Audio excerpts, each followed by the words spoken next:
All right, in this podcast, we're going to talk about integrated rate laws. All right, so just a little recap. We already talked about differential. Just to remind you, differential is when you have concentration data and rate data. And you're going to compare your concentrations and see how changing them change the rate.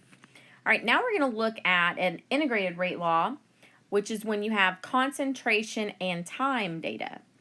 So you're basically evaluating graphs or data tables in order to determine reaction order.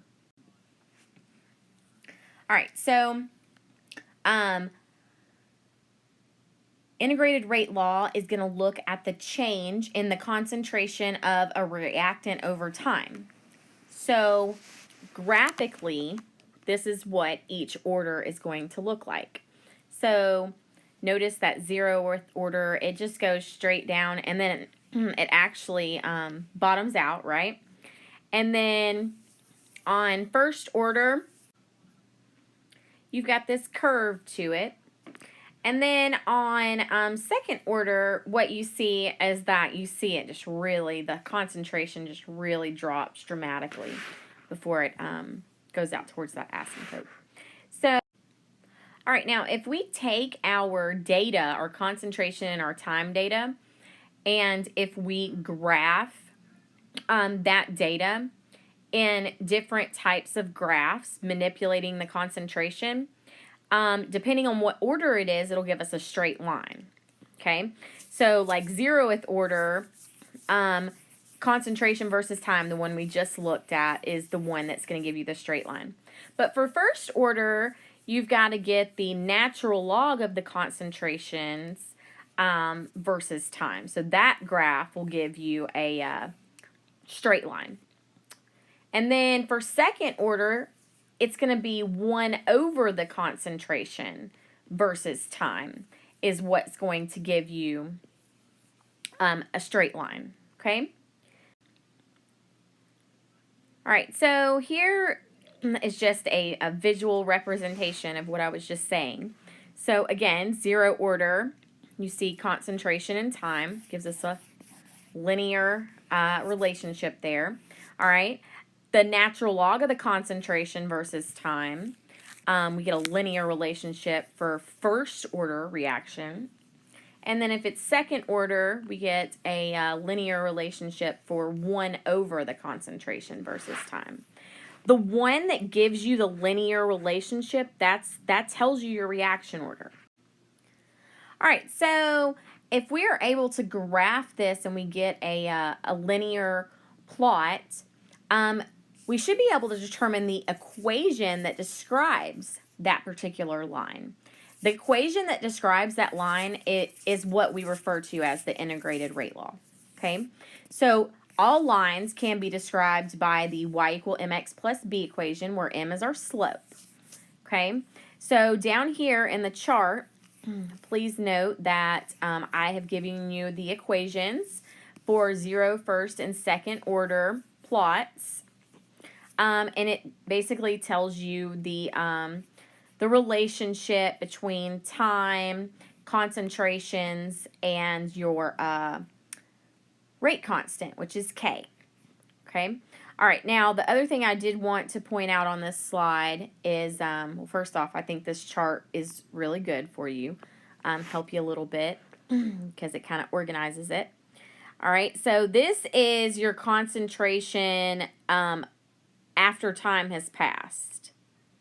So it's basically like your final, I'm going to call it your final concentration. Okay, so this is your concentration after time has passed.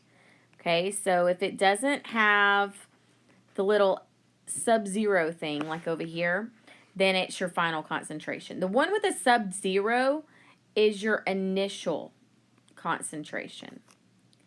Okay, and then of course T is time, and then K is your rate. So please, or your rate constant, excuse me.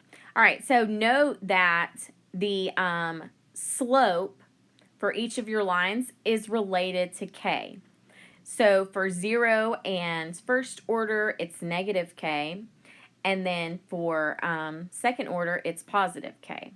So this chart kind of just sums everything up for you.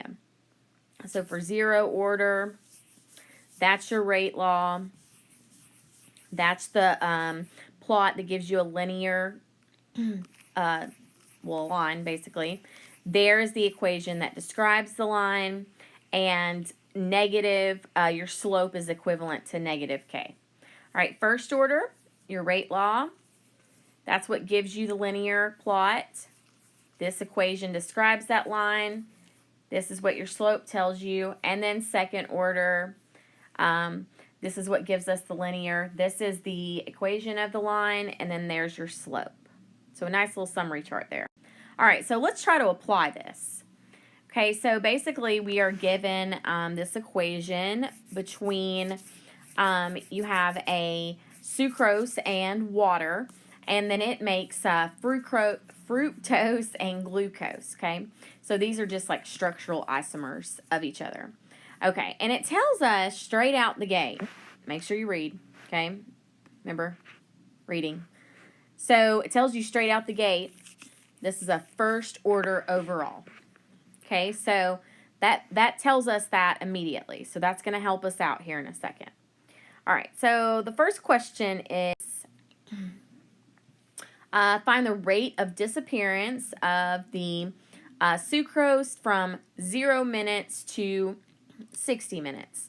Okay, so remember, rate of disappearance, that is, the rate is the change in concentration over the change in time, right? So basically it's a y2 minus y1 over x2 minus x1 situation. Okay, so we've got our change in concentration, so I'm just going to start with this value. So 1.002 was our initial, and then our final is 0.630.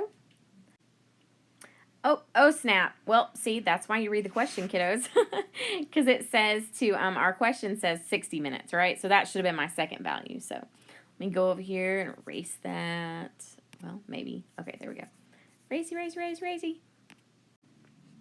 Okay, now I'm going to put in the actual value that I was supposed to put in. So 0.808. Okay, and then my time. So I got a 0 and 60, right? Okay. So now I'm going to go ahead and I'm going to calculate the rate from there. So a little bit of calculator math. So for the top we get 0.194 and the bottom negative 60, which gives us our rate, which is, I'm going to write this in scientific notation. So 3.23 times 10 to the negative third. Okay, and then obviously, don't forget your units, so molarity per second. Okay, all right, so there is our rate of disappearance, and also, don't forget, because it says disappearance, there should be a negative sign out there, right? Because it's a negative change. Okay, looking at the next one, so the second one wants us to find the rate of appearance of fructose. Okay, so we just found the rate of disappearance of the sucrose. So I've got my answer from the previous slide. So 3.23 times 10 to the negative third. Okay, that is my sucrose. And I need to convert it to my my fructose, sorry. And this is just stoichiometry, right? So it's just a 1-to-1 ratio. Makes life really easy. So it's 3.23 times 10 to the negative third molarity per second. And for this one, it's going to be positive, right? Because now we're appearing, not disappearing. All right. Next question wants us to look at the rate constant for the decomposition of sucrose. So if you will think back and try to remember how we find the rate constant K. So hopefully you remember that it was the slope, right? So the slope was equal to negative K. So basically, K is equal to the, it's the opposite value is basically what I'm trying to say here. Okay, so to find slope, we've got our data down here, right? Okay, now the one thing that you have to remember is that at the very beginning, we were told this is a first order reaction. So a first order reaction only produces a linear function when it's the natural log of the concentration versus time. So that's what we need the slope of. So basically what we need to do is we need to take these concentrations and we need to natural log all of them. We really don't need to do all of them, right? We could get away with the first and the last maybe, just because we need the slope, right? So we just need 2 points, okay? So, all right, so natural log of 1.002 is going to be 0.001998. All right, and then the natural log of, I'm going to do the last point, so natural log of 0.63 is negative 0.462. Okay, so we've got positive 0.001998 and negative blah, blah, blah, blah. All right, so now we're just applying our slope formula, right?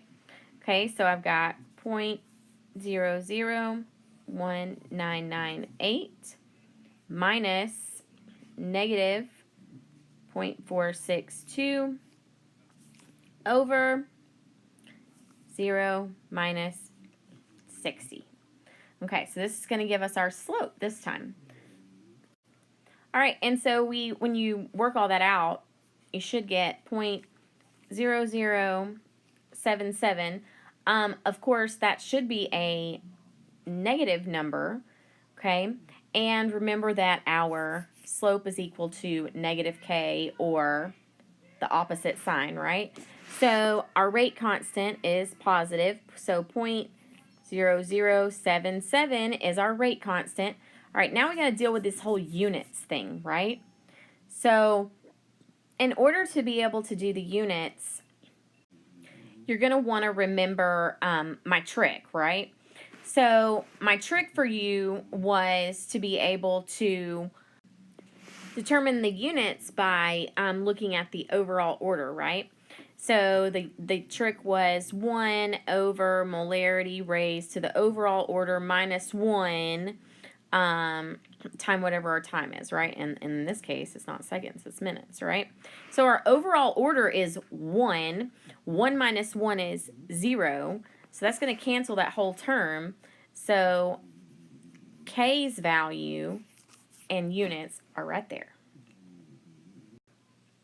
Okay, and last but not least, how long will it take for the concentration of sucrose to drop from this to this? Okay, so basically what we're looking at is how long. That's time, right? Well, the only thing that we have that's time is that integrated rate law equation, that whole long equation. We're first order, so we know it's going to be the natural log. So natural log of A equals negative KT plus natural log of A sub O. All right, so now we start plugging in our values. So natural log of A, so remember A, this is our concentration after time has passed. So this is natural log of 0.212 is equal to negative 0.007. And then that's times time, and our time in this case is what we're looking for, right? So it's like our x plus the natural log of our original concentration. So 1.002. All right, now we're going to do a little bit of algebra here. So natural log of 0.212 is negative 1.551. And that's equal to our negative 0.0077x plus the natural log of our 1.002, which we just did on the previous slide, so you think I'd have that memorized, right? 0.00199. Okay?